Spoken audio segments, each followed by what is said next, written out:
Friday, November 14th, 2025. Welcome to Make It Make Sense. I'm Granthermes. Today on the show, something just a little bit different. It's a crossover episode. Each week, I have been going on the Oklahoma Memo show with my friend Ryan Welton. It's an excellent show. It's Oklahoma focused. I used to live and work in Oklahoma, so I've got a lot of love and care for that state. Not to mention I have family still in that state. So I dip in there to try to reach those people again with the things that we're doing here at Make It Make Sense. But it's also a chance for me once a week to step back a little bit and put on my analysis hat, a little less reporting, a little more, here's what I think, here's what I predict, which I don't try to get into a lot because no one's very good at that, and anyone who tells you they are is lying. And also, when Ryan and I talk each week, it's about a lot of things that I can't always fit into every Make It Make Sense episode. Sometimes it's just because the week is too busy. Sometimes it's because things haven't exactly played out yet at the time that I record these episodes. And sometimes it's just because things have to get left on the cutting room floor so these episodes don't become an hour long every Tuesday and Thursday. So I'm really glad and thankful and grateful that Ryan graciously let me steal this episode from Oklahoma Memo today to put in front of you. And hopefully if you live in Oklahoma or you live in Texas or you just want a way to understand what's happening in the middle of the country, you'll check out Ryan's show, the Oklahoma Memo. It is fantastic. I tune into it pretty much every single day.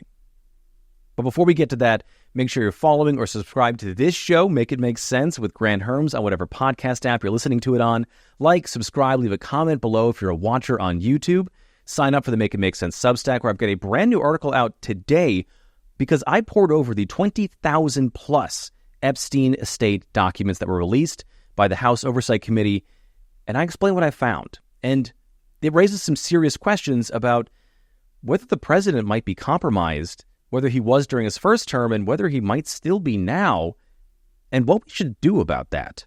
But that is just for paid subscribers right now. It is just $5 a month or $50 for the entire year to get access to that article and all sorts of other great bonus weekly content I am putting out. If you don't want to do that, you can subscribe for free to get access to the free weekly newsletters. And as always, share the show on social media. It's Mims News Pod. That's MIMS News Pod, all one word on every platform. I am at Granthermes on Twitter and Bluesky, and at Granthermes TV on everything else. All right, let's get to my conversation with Ryan Welton at the Oklahoma Memo. You know, with the holidays around the corner, we're all going to parties, whether it's with your family, maybe it's a Friendsgiving, or the office holiday party where you're never really sure what to bring. Well, cookies will always do the trick. And with Molly B's gourmet cookies, you can bring bold, artistic craft cookies to your next party or even just to your own pantry. Each cookie is made in small batches to ensure a melt-in-your-mouth texture, exceptional quality, and unforgettable flavors. The Straight Fire, the one I like, marshmallows, chocolate, cinnamon cereal, and just a little bit of cinnamon whiskey. The Be Cordial is a delicious blend of chocolate and cherry. Or the Naughty Cookie, just in time for the holidays. It's a rich, warm chocolate, a subtle hint of spice, topped with fluffy mini marshmallows. It is the perfect balance of naughty and nice for this season. So whether gifting or just indulging on your own, Molly B's cookies elevate any moment, bringing gourmet delight to your pantry with no cookie shop required. And now you can enjoy an exclusive discount with my promo code MIMS25 at Molly B's to get 10% off your next order. Now, Make It Make Sense does get a commission off that sale, but you get to support the show and you can wow all your guests at your next party. Molly B's gourmet cookies, bold, unforgettable flavors. They're the ultimate treat for any occasion. Welcome to Oklahoma Memo, the podcast. I'm the founder and curator of Oklahoma Memo, Ryan Welton. Oklahoma Memo is basically a local news recap. It's a newsletter that hits your inbox at 7 a.m. Monday through Friday, and now it's going to even be on Saturday. A Saturday edition that includes my good friend Grant Hermes of the Make It Make Sense with Grant Hermes podcast. Grant is a national podcaster. He used to work here in the Oklahoma City market, and we've got a lot to talk about today. How are you doing, Grant? I am good. I am tired. It has been a very eventful, 72 hours. So it's been the hell of a week, man. Well, there is this thing called the Friday news dump. Those of us in journalism know this. Bad news gets dumped out starting at about 2:30, 3 o'clock in the afternoon Central Time. 3, 4 Eastern time, but really this week got going on Sunday, and it just we didn't get a full week, and all of a sudden we got word that there might be an agreement on the table, one that did come to fruition, and then all of these new developments in the Jeffrey Epstein case, and I understand that they might be connected, and as you do every week, you do such a great job of explaining what this is and what it means. So let's get going. What are you hearing about the reopening?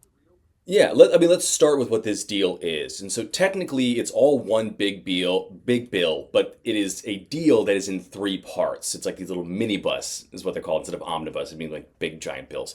And there's one that like totally funds everything through January 30th of next year. So we're going to do this again in, what is that, 10 weeks? I don't know, 70 something days. Not exactly confidence inspiring there either. But there's another one that funds agriculture, veterans affairs, and military construction, and one other thing that I can't remember off the top of my head right now, for a full year. So that means like SNAP benefits, anything that is like the military housing instruction, those kinds of things, those will continue to be funded until fully next year. So we shouldn't run into, in January, the same SNAP benefits problem that we ran into with this most recent shutdown, because that wasn't really a part of the calculus when the shutdown started. It was really about those Affordable Care Act Medicaid subsidies that Democrats have really been pushing for because they expired on November 1st.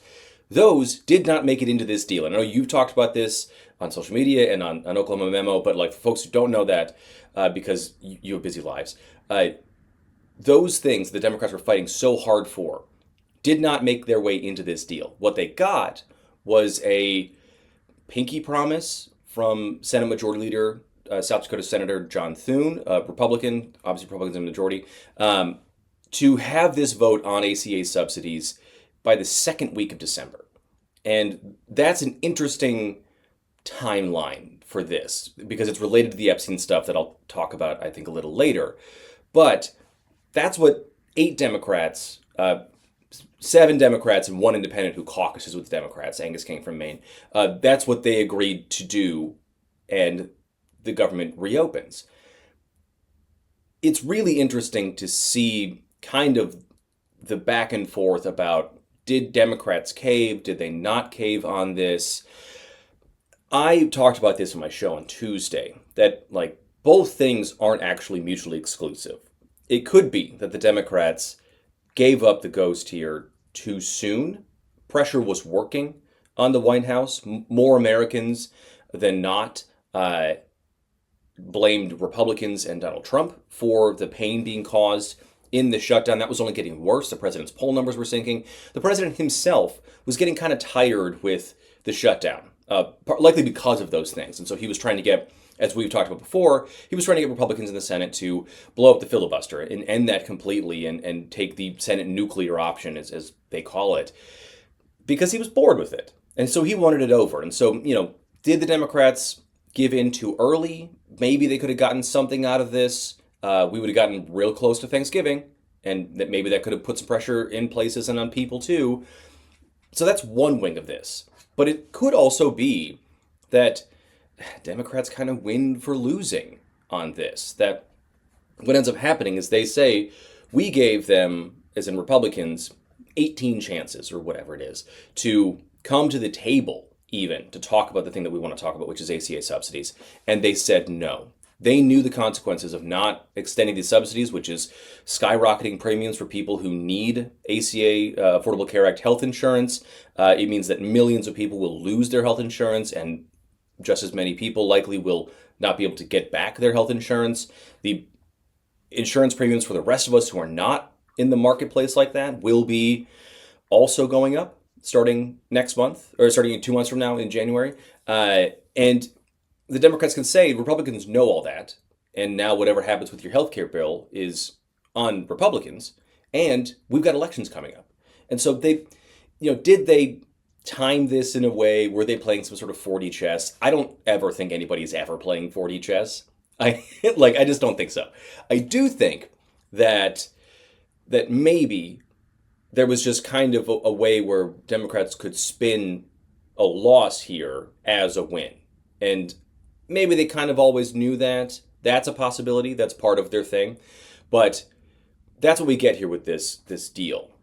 The other thing that I think is really worth talking about is slipped into this deal was a provision that let 8 senators so far retroactively get at least $500,000 in what are called legal fees because they were under investigation by the Department of Justice for their potential involvement in January 6th.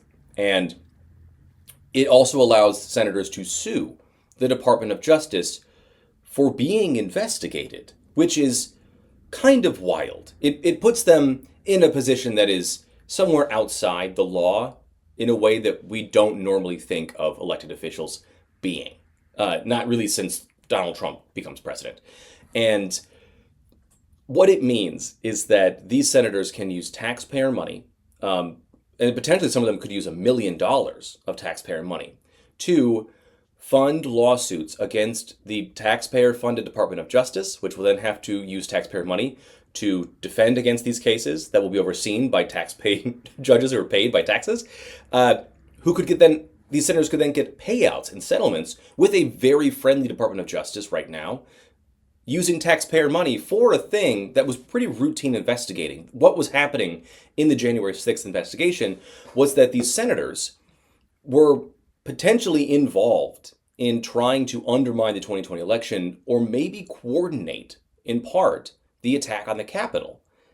And 3 of them voted not to certify the election, even after everything was said and done.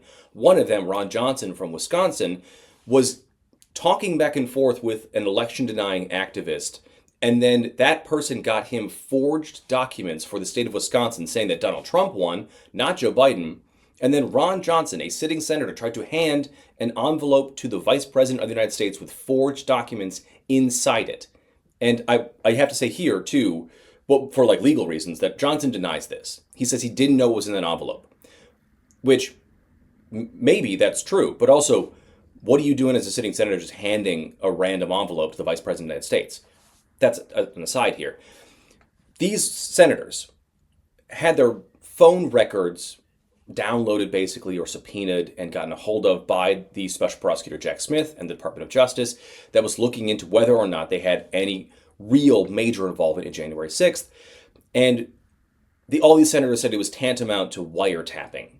And that's not what happened here. There was not spying. It was pretty run-of-the-mill investigating for who these senators called, as in phone numbers, how long those calls last, date and time, and then location in certain contexts. So it's pretty normal stuff, but they want to sue.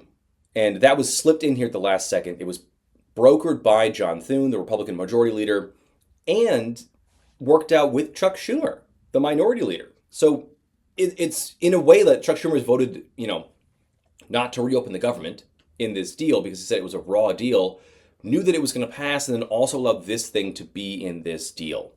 And that is an amount of self-dealing from the Senate that I cannot remember being so naked like that. I mean, you can see it in the text. It's not like they're hiding stock trades or whatever behind brokers. Like they wrote it out in ink and printed it off. It feels like it's the government fighting against itself.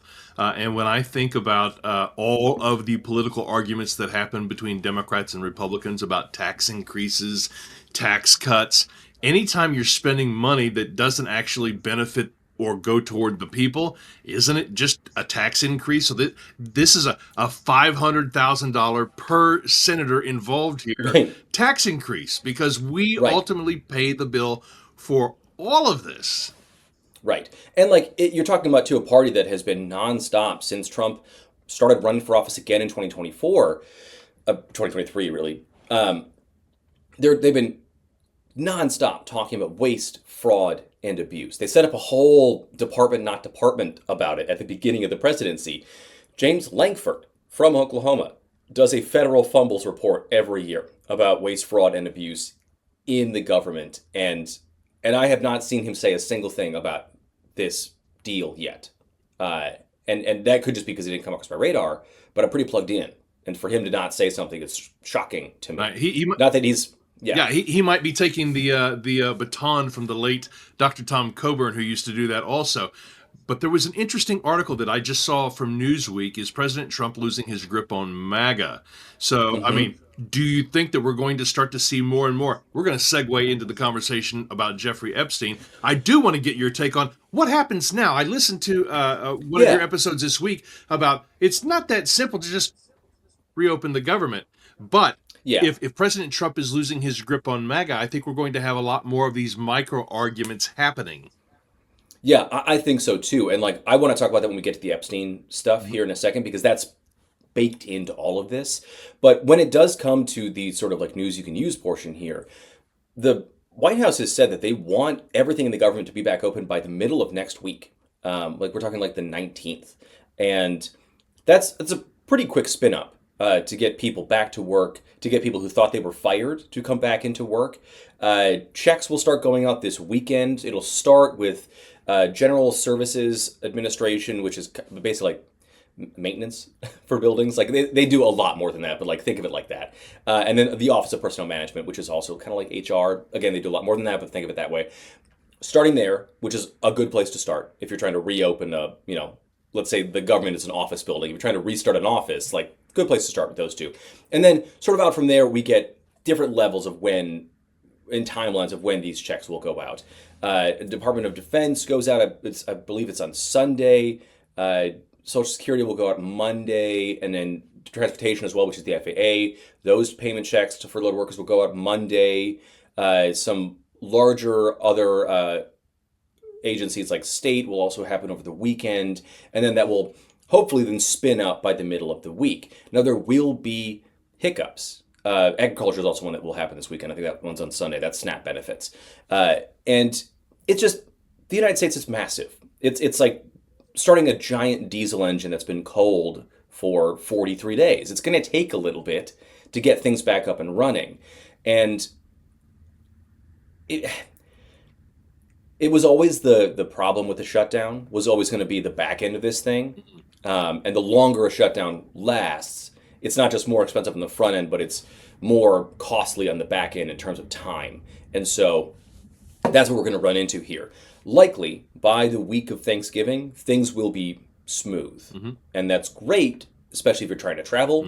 Hopefully it means FAA will be back to where it was before the shutdown, which, admittedly, we've talked about this as a nation for the last 4 years, that air traffic controllers and the FAA need a lot of help. But it's not going to be what we saw in the last week, right? We're not going to lose 10% of the flights. So that'll be back. SNAP benefits will go out. States will be able to release those funds. They're not going to have to claw back those things like the president, ordered them to last week.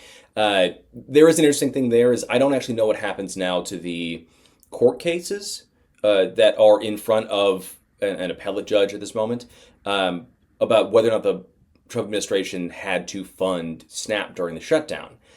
That judge could make a ruling for posterity's sake, for precedent's sake.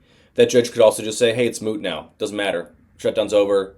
Case dismissed because, or really what would happen is the government would move to dismiss that case because the shutdown's over. It doesn't matter anymore. We're not going to waste your time, judge. And the judge would just dismiss it out of hand. So I don't know what happens with those things. That's kind of a separate thing to keep an eye on because if the judge decides to make a ruling on that because there's an open question of law, that's really interesting and could signal what might have to happen with some other sort of mandatory funding come January 30th. So all those things are kind of happening in tandem, but for the average person, your life should be roughly back to normal, late next week, starting the week of Thanksgiving. For at least 10 weeks. For at least 10 weeks.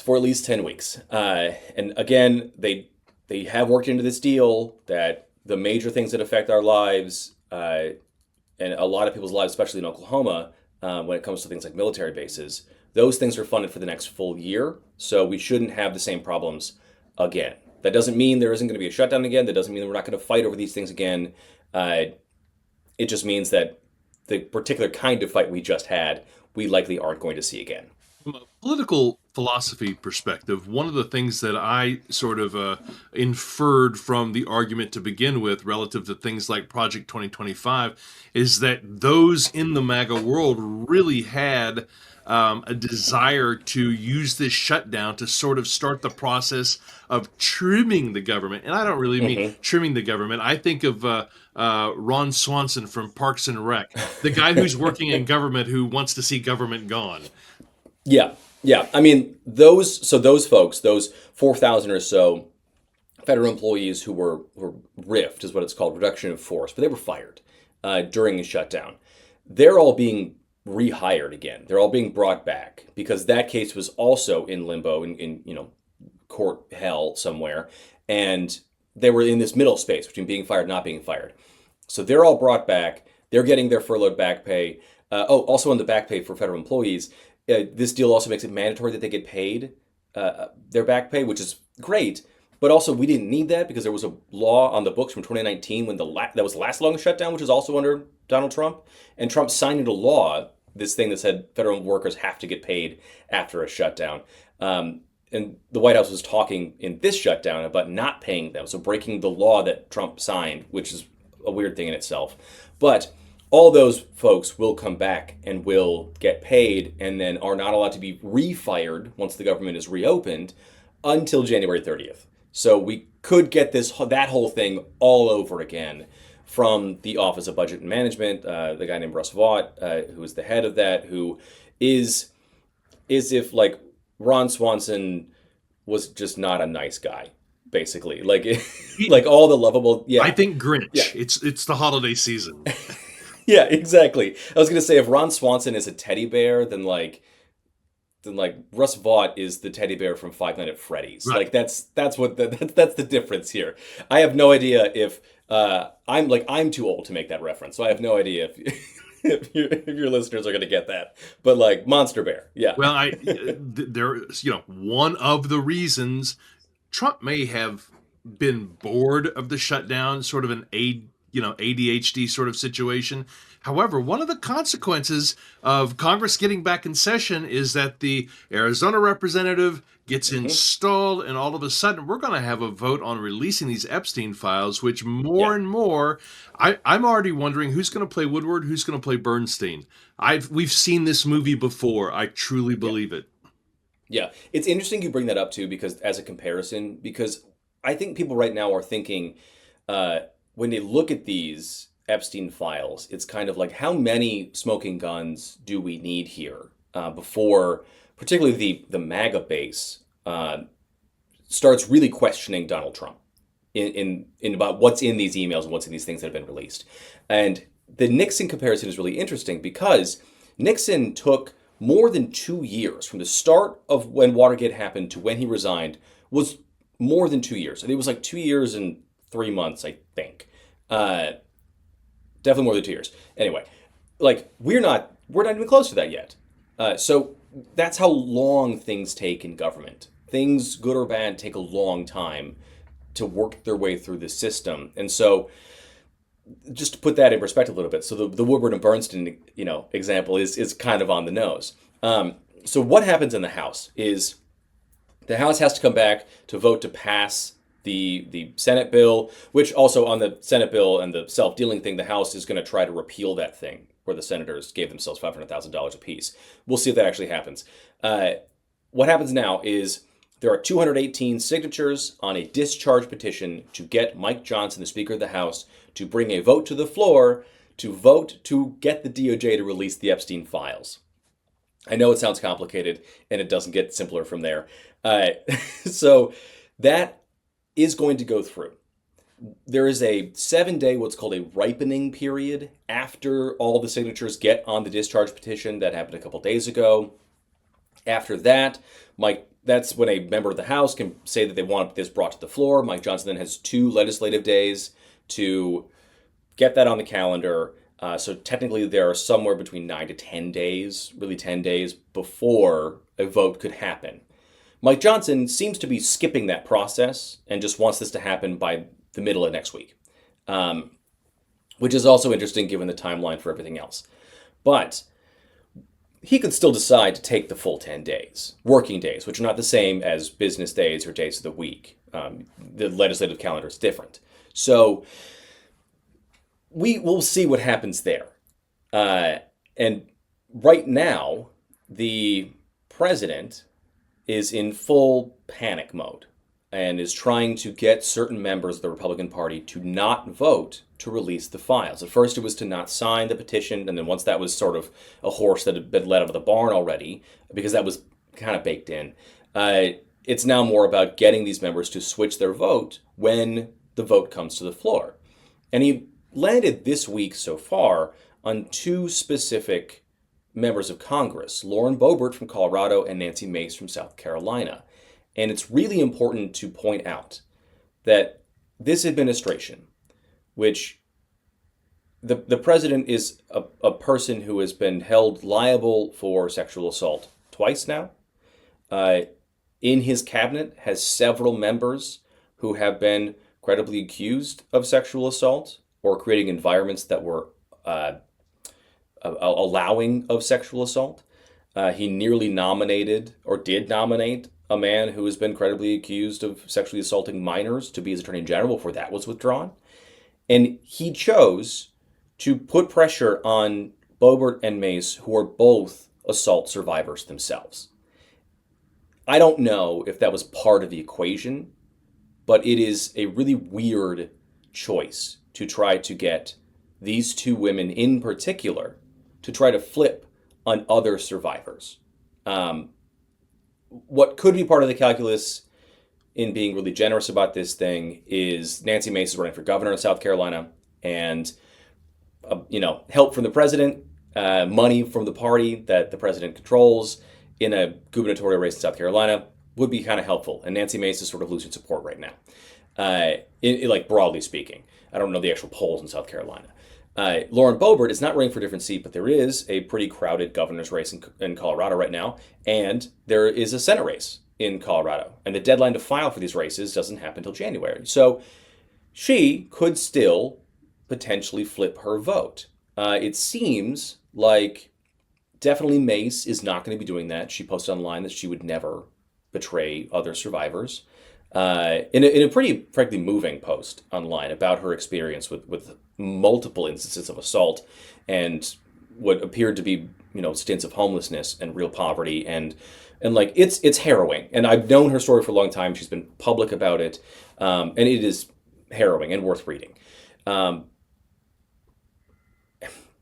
Boebert said thank you for the meeting, and I don't know really what that means. She said other things were discussed, but it wasn't just over the phone. The president got together Pam Bondi, the Deputy Attorney General Todd Blanche, who used to be his former personal attorney, and the FBI Director Kash Patel, and whisked them all into the Situation Room in the White House. This is hearkening visions of West Wing. Did they bring in Fitz Wallace? Like, right? Seriously, it's Nancy and Fitz, right? It's like, and for those of you who don't really know a bunch about the Situation Room, other than like the really famous photo of Obama and Hillary Clinton when they killed Osama bin Laden, when the SEALs did, the Situation Room is the most secure room above ground in the White House. It is more secure than the Oval Office. It is built in a way in which recordings cannot be taken in that room, and which is important that they decided this was the room that they were going to negotiate with Boebert over. It is a place for the most sensitive and most urgent emergencies we have, and for decisions to be made on those things. And this is the room that the president decided that he needed to address the Epstein files. And this, not even the files themselves, because we didn't get the emails yet. It was just to talk about the vote on releasing what the Department of Justice has on the Epstein files. And it is a full panic from the White House over this. I mean, and just this morning, because we talked about this beforehand, right before we started recording, the president did put out on Truth Social today, after kind of having not been on social media very much in the last 48 hours or so, he said the Democrats are doing everything in their withering power to push the Epstein hoax again, which he continues to call this a hoax, and then says despite the DOJ releasing 50,000 pages of documents, I don't know how something can be a hoax and have 50,000 pages of documents that Trump's name is in, but whatever. He said the Democrats are doing this in order to deflect from all their bad policies losses, especially shutdown embarrassment, which is in all caps, where their party is in total disarray and has no idea what to do. Honestly, the Democrats are pretty divided right now. That's not bad. And they says some weak Republicans have fallen into their clutches because they are soft and foolish. That is like a direct shot at the people like Mace. And says Epstein was a Democrat. He is the Democrats' problem, not the Republicans' problem, with an exclamation point. It says ask Bill Clinton, Reid Hoffman, and Larry Summers about Epstein. They all know about him. Don't waste your time with Trump. I have a country to run. So this is kind of how he's been responding to this entire thing overall, is that it's a hoax, but if it is real, it's the Democrats that are involved in this thing, and don't bother looking at me. And he hasn't been accused of anything criminally at this point, but neither was Richard Nixon in 1972. It was all about the cover-up. There is a special kind of misogyny that I think is happening here in asking Boebert and Mace and assuming that you can flip them, not even taking into account that they were victims, they're survivors, and just assuming that, he can flip them. I'd seen online indications that Boebert basically gave him the hand, said not happening. And I would be surprised if Mace did. Yeah, I mean, like, Mace absolutely said no. Boebert seemed to waffle, but we don't know what was said in the Situation Room. And I, in a twist of irony, which is kind of her job, Caroline Leavitt said yesterday, 2 days ago, in the press briefing. I don't know, all my days blurred together this week. It was so busy. She basically said, doesn't it show transparency for the White House that they were willing to brief a member of Congress on this when they asked? Which is not what happened. Trump personally called Boebert. She didn't ask for the meeting. And then they went into the least transparent room the White House has to do this thing. So, like, no, it doesn't inspire transparency here, or it doesn't belay that. So, yeah. But, like, then this week, even after that, the House Democrats released 3 pretty explosive emails from the Epstein estate. And that was shortly followed by more than 20,000 documents that were released from the Epstein estate by the Republicans on the Oversight Committee, which I have a piece coming out today on the Make It Make Sense Substack that is basically, I read, as far as I can tell, all of these documents. Like, I went through all of them. It took me several days and many hours because I'm only one dude. But, like, and I pulled out the stuff that's there. And it's not good. It's really, really bad. Just how close Epstein and Trump were, for how long they were. Some of this stuff was known and it's been hinted about and it's been said by people who were in those circles for a long time. But it's more than just these guys were close friends and all the gross stuff we kind of already know. It's really how intertwined their lives were. How much time Trump spent around Epstein for the better part of a decade, if not a little more than a decade. How long he was in contact with Epstein after they said they had their supposed falling out. How in-depth Epstein was involved in the first Trump administration, in talking to people around Donald Trump, in advising people who were around Donald Trump on PR moves. He was involved in Justice Brett Kavanaugh's confirmation hearing in ways that they could undermine Brett Kavanaugh's accuser of sexual assault. I don't know what happens next here. But like, it certainly needs to be asked about whether the president was compromised during his first term, given how much Epstein knew.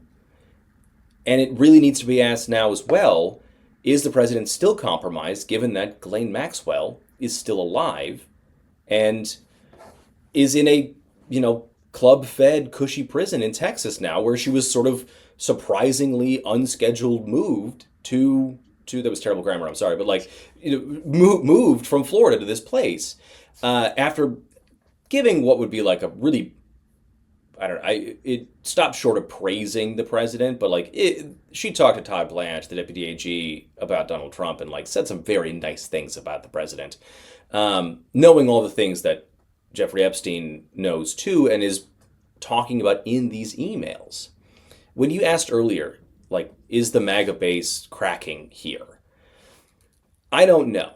Consistently, though, the Epstein issue has been the thing that has peeled away MAGA voters from Donald Trump.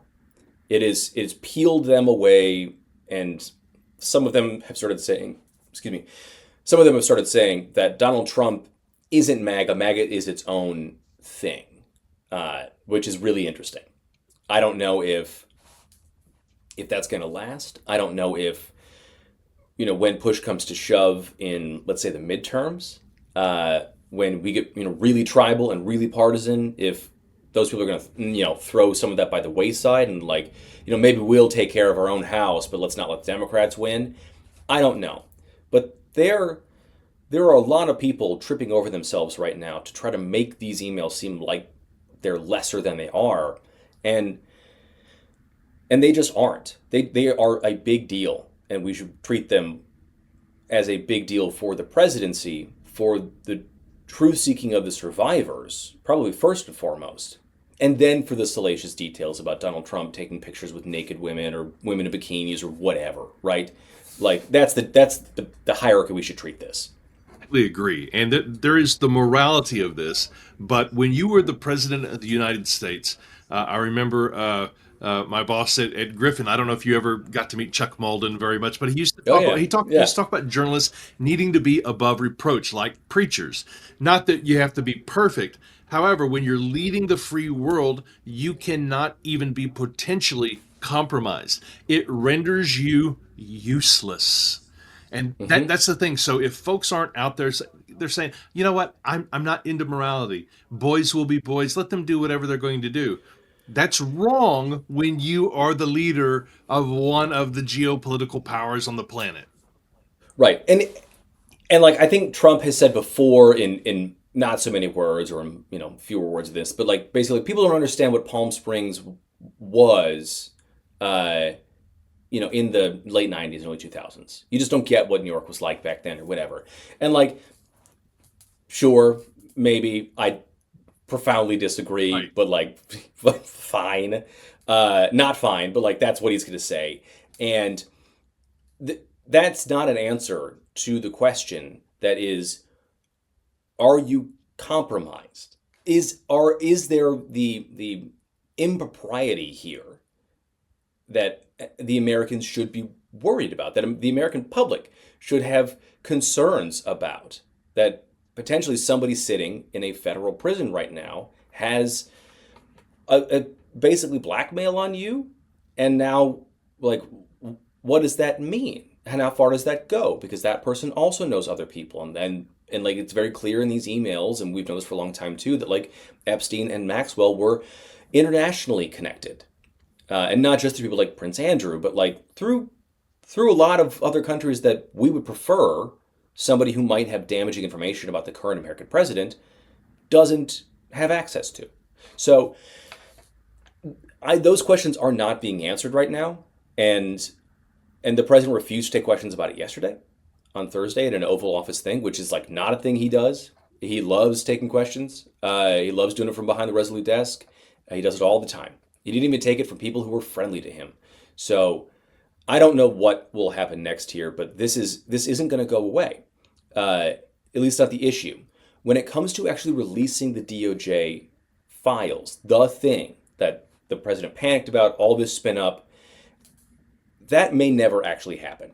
So what has to happen after the House votes on this thing? Let's say it passes, it goes to the Senate, where John Thune is in charge of letting that get to the House or get to the Senate floor.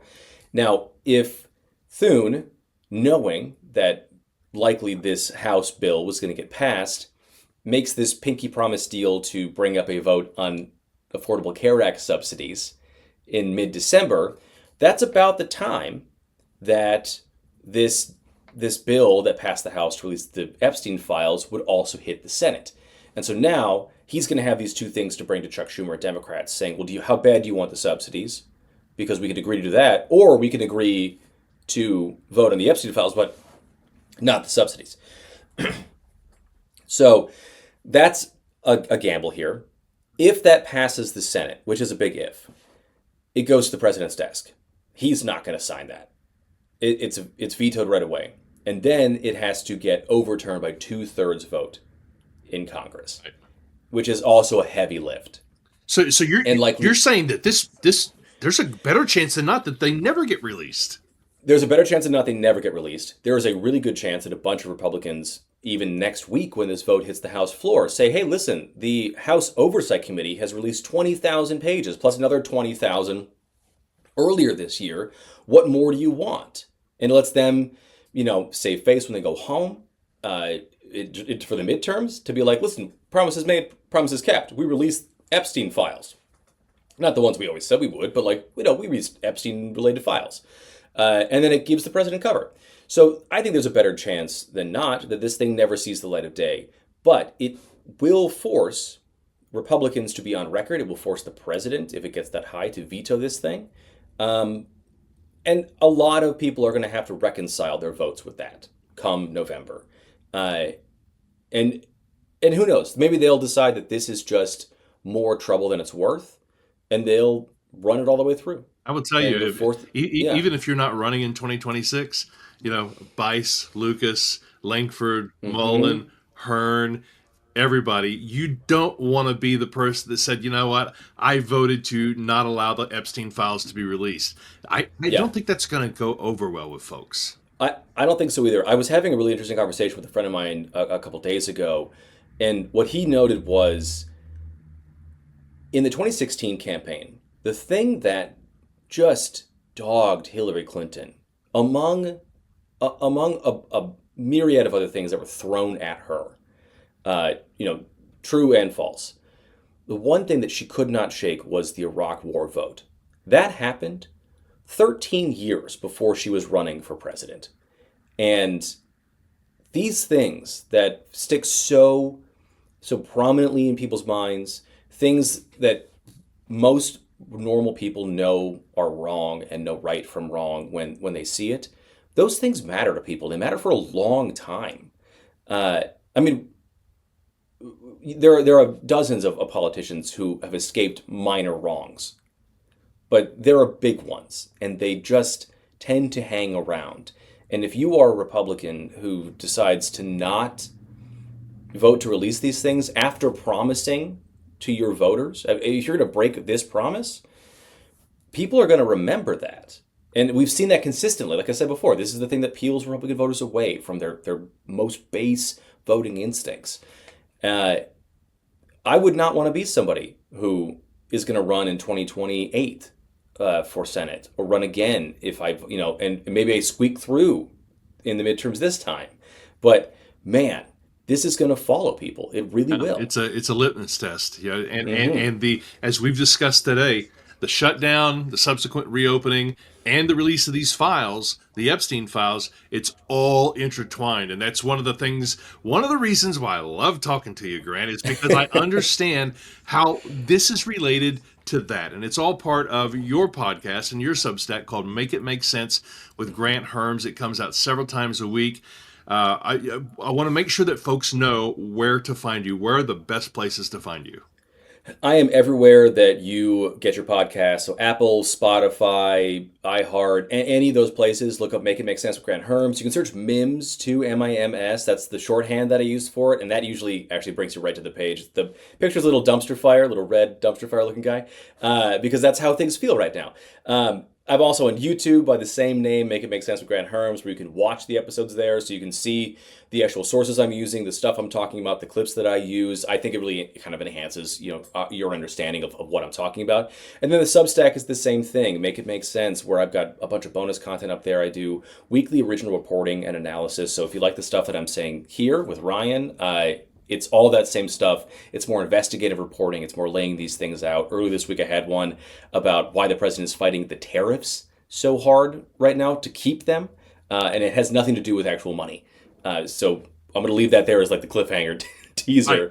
That's an episode that I haven't gotten to, but I will tell you, Yeah. I have become so entrenched in terms of my routine of listening to make it make sense that the things that you were saying have become part of my vernacular. And I feel like a songwriter who is accidentally lifting things that you're saying because I heard it from you, which is... No, the best of us steal, man. That's how this works. It's emulation, the most sincere form of flattery.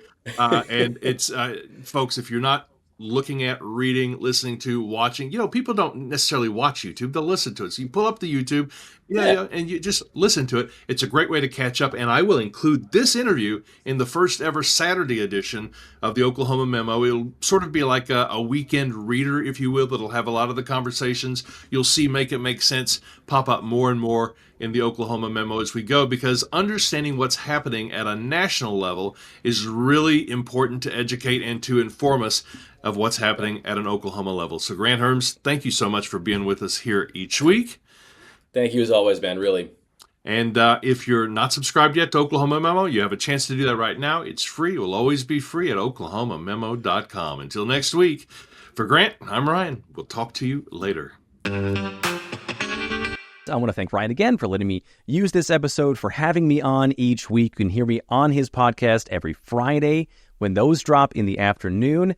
And you can check him out on social media. I'll put links to all of his pages in the show notes to this episode. And that's it for this episode. Please rate and review the show whenever podcast app you listen to it on. Like, subscribe, leave a comment if you're a watcher on YouTube. Sign up for the Make It Make Sense Substack. Become a paid subscriber for just $50 for the entire year. Because if you like Make It Make Sense and you want it to keep going, it needs that money to keep going. And as always, share the show on social media. It's Mims Newspod. That's MIMS Newspod, all one word, on every platform. I am at Granthermes on X and Bluesky, and at Granthermes TV on everything else. Thank you so much for listening today. I'm Granthermes, and I'll talk to you next week.